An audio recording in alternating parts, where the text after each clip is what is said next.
So, children, now we will learn natural vegetation and wildlife. Chapter 2 प्राकृतिक वनस्पति और वन्य जीवन. Some school children were visiting on exhibition on handicrafts. School के बच्चे हस्तशिल्प प्रदर्शनी में घूम रहे थे. The articles in the exhibition were collected from different parts of the country.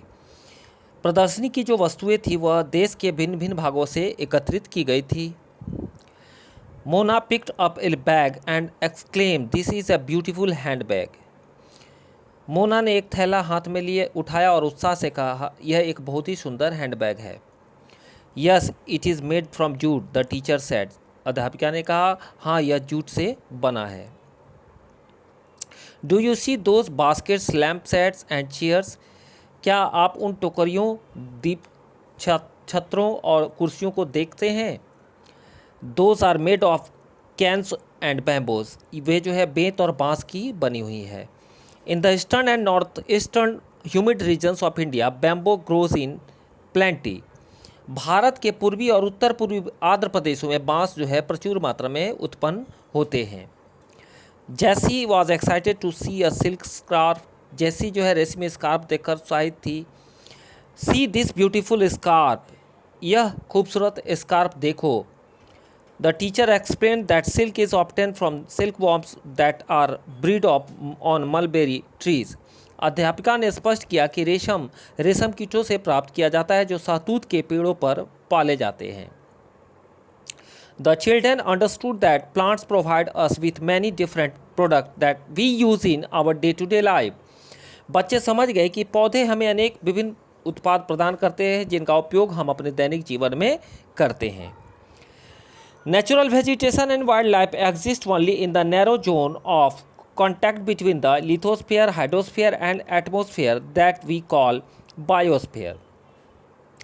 प्राकृतिक वनस्पति और वन्यजीव केवल स्थलमंडल, जलमंडल और वायुमंडल के बीच जुड़े एक सक्रिय क्षेत्र में ही पाए जाते हैं जिसे हम जैवमंडल कहते हैं.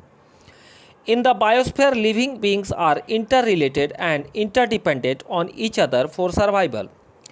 जैव मंडल में सभी जीवित जातियां जीवित रहने के लिए एक दूसरे से परस्पर संबंधित और निर्भर रहती है.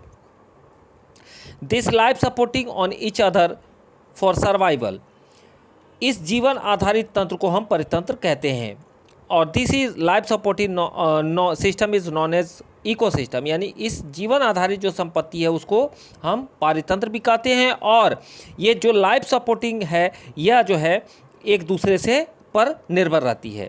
Vegetation and wild life are valuable resources. वनस्पति और वन्यजीव बहुमूल्य संसाधन हैं. Plants provide us with timber, give shelter to animals, produce oxygen we breathe, protect soil so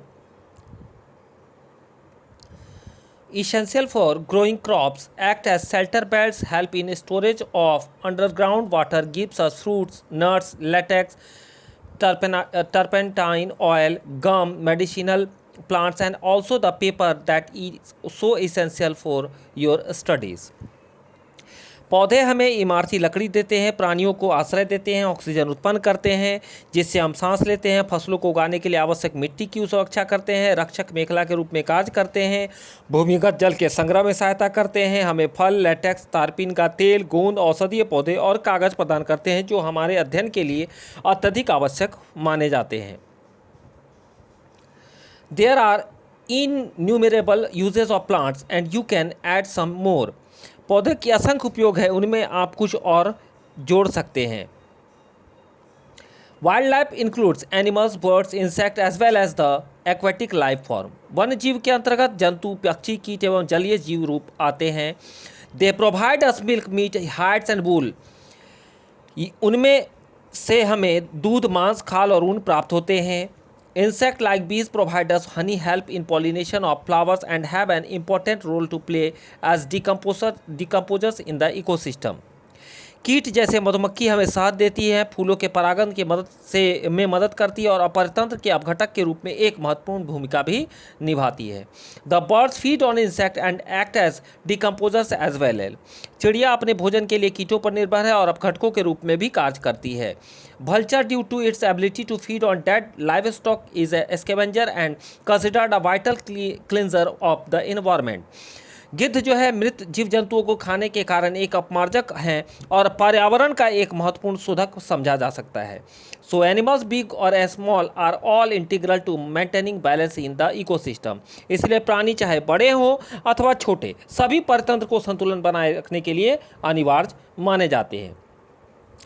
So children, we will learn distribution of natural vegetation यानी प्राकृतिक वनस्पति का वितरण in next class.